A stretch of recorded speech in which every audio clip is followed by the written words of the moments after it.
Howdy, howdy, and welcome back to the NMMA. We got a short and sweet one for you, but I know one that everybody's been looking forward to. Here are player progressions. So we're going to go through each team. It looks like Darren Williams went up 1. Luol Deng up 3, and Roy Hibbert up 2. It's a little bit more than probably this team was expecting.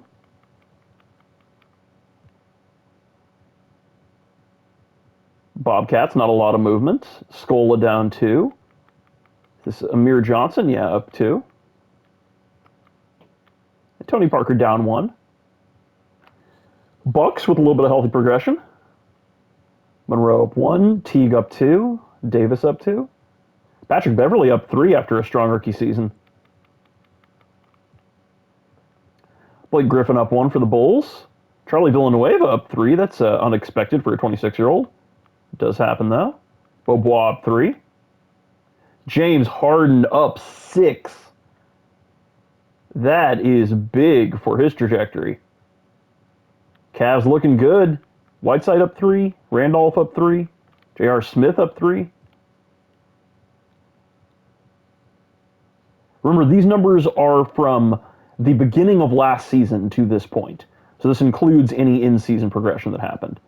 Horford down 1 got a little bit of buzz, but I'm not sure that indicates a trend. Sometimes you just get bad RNG on Prague. Sonics with minimal regression, honestly, for the age of their team.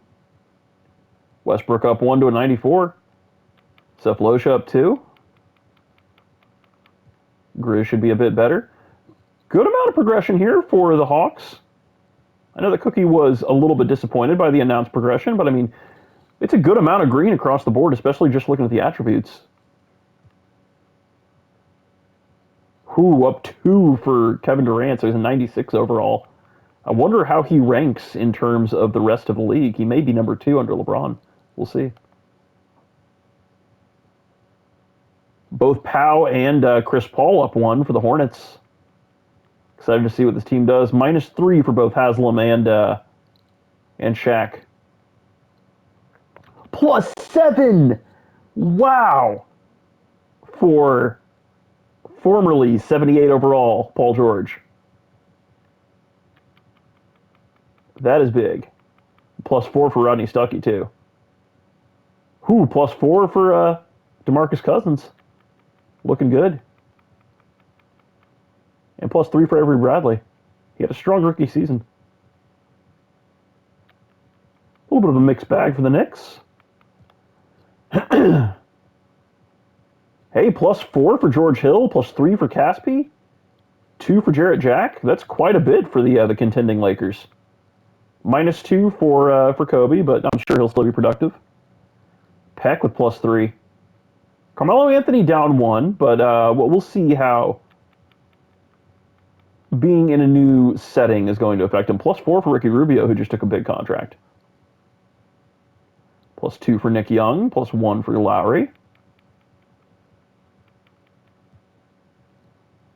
New Jersey Nets, modest regression, not a ton for the Eastern Finals representative.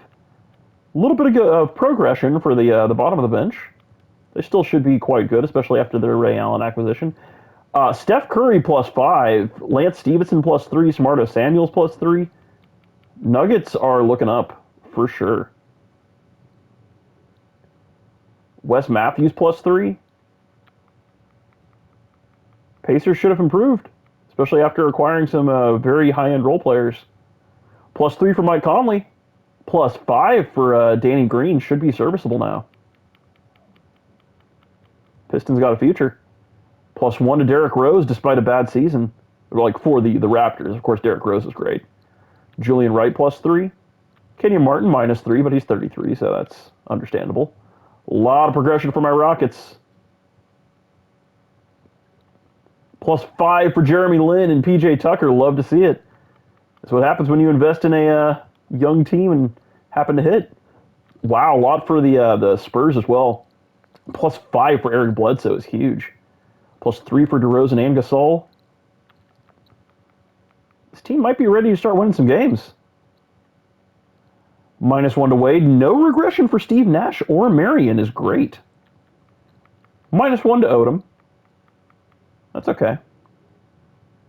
+3 to DeAndre Jordan, despite having a bad attitude for the entire season. +3 for J.J. Redick. That's pretty good. +3 to Mahinmi. +2 to Brandon Rush. Good amount of progression for the Timberwolves. Still could probably use some building. Very modest regression. More or less neutral for the Trailblazers. Still obviously a top contender. A lot of progression for the Warriors. +3 for Lemon Pepper. +3 for the newly re-signed Patty Mills. That's good. Modest amount of progression for the Wizards as well. Especially for a lot of their mins. That's interesting. All right. We'll let you know when the next deadline is soon.